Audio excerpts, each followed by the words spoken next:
आज हमने press conference रखी है कि हमारी एक ही जेन्युइन डिमांड, आप जानते हो काफ़ी देर से मीडिया में यहाँ पे हमारी डिमांड लेके चल रहे हैं। तो डिमांड हमारी ये है एज रिलैक्सेशन, और एज रिलैक्सेशन किसमें, कांस्टेबल और एसआई में, जो एसआई की रिक्रूटमेंट आने वाली है उसमें। कांस्टेबल का देखो, इन्होंने 1 तारीख को दिसंबर की 1 को हमारा पेपर होने वाला, और हमें अभी तक कोई आश्वासन कुछ नहीं मिला हुआ कि आपको एज मिलेगी। हमने काफ़ी सीएम सर से भी हमारी डेलीगेशन गई थी, अपने डिप्टी सीएम उनके पास भी गए थे, इवन कि हम यूथ प्रेसिडेंट वहाँ पे भी गए थे। हमारी जो डिमांड, हम पिछले मार्च से 2024 मार्च से लगे हुए हैं, और ये हर एक बीजेपी मिनिस्टर के पास, हर एक बंदे के पास हम गए थे। तो हमने ये डिमांड, तब से आपको पता होगा मीडिया के सामने काफ़ी देर आए हैं यहाँ पे इस डिमांड को लेके। और हमारी डिमांड ये है कि अगर अदर यूटीज़, अदर स्टेट्स अगर एज दे रही हैं 3-3 साल की, तो हमारी JNK यूटी में क्यों नहीं दी जा रही? हमने कौन से ऐसे पाप कर दिए कि हमें एज नहीं मिल रही?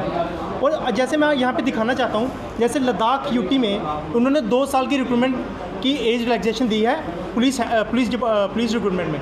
अगर आपको देखा जाए, यहाँ पे रेलवे में 3 साल की रिक्रूटमेंट दी गई है। किसके कारण? कोविड के कारण। और जो ये कांस्टेबल की वैकेंसी है, 2016 में लास्ट वैकेंसी हुई थी, अब जाके 8 साल के बाद 2024 में हो रही है, और 2024 में जून में निकलती है। और जून से पहले की हमारी डिमांड है, 4000 समथिंग वैकेंसी निकली हुई है, और जून से पहले की डिमांड कर रहे हैं कि एज रिलैक्सेशन दो, पर कोई नहीं सुन रहा हमारी। हमने LG सर से भी, बीजेपी के एक मिनिस्टर है सुखनंदन जी, उनके थ्रू हमने अपना मेमोरेंडम भी पहुंचाया था।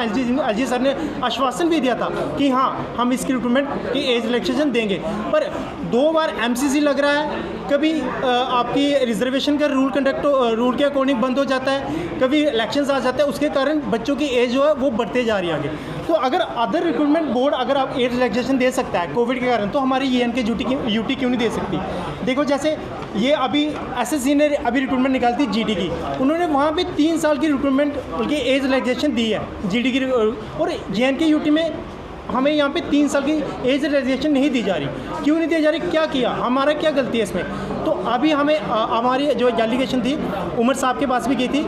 उमर साहब ने एक ट्वीट किया था कि जो भी हमारे पास PSI और कांस्टेबल के जो बच्चे एज के लिए आए हैं, हम उसकी एक इन्वेस्टिगेशन करेंगे और उससे अप्रोप्रिएट एक्शन लेंगे और एज रिलैक्सेशन प्रोवाइड करेंगे बच्चों को।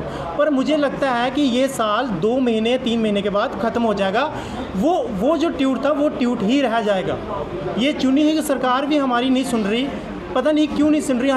हमें इनसे ही एक उम्मीद थी। पहले तो यूटी थी, एडमिनिस्ट्रेशन के पास जाना मुश्किल होता था, ये जो ब्यूरोक्रेसी थी उनके पास जाना मुश्किल होता था। अब हमारी चुनी सरकारी रिप्रेजेंटेटिव के पास जाना बहुत आसान है। अब उनके पास गए भी थे, उन्होंने हमें बस आश्वासन देते हैं, पर अभी तक कोई रिजल्ट नहीं आया। कांस्टेबल की पोस्टें निकल चुकी हैं, उसके फॉर्म भी भर हो चुके हैं, उसकी एग्ज़ाम डेट 1 दिसंबर को पेपर है स्टार्ट हो जाने।